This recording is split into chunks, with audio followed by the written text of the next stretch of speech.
What is a syndicator? A syndicator is a robot from the future sent back in time to save humanity. Not really. A syndicator is actually involved in a venture called a real estate syndicate.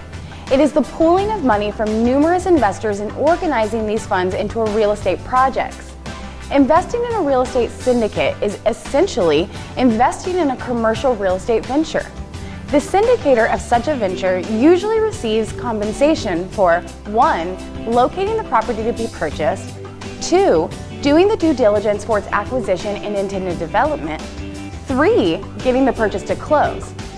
Here are a few examples of a commercial real estate venture. The purchase of land to develop a slick, beautiful residential apartment complex, or a vast industrial park for a small-scale manufacturing of items such as children's toys, mobile phone accessories, and musical instruments. That is a syndicator.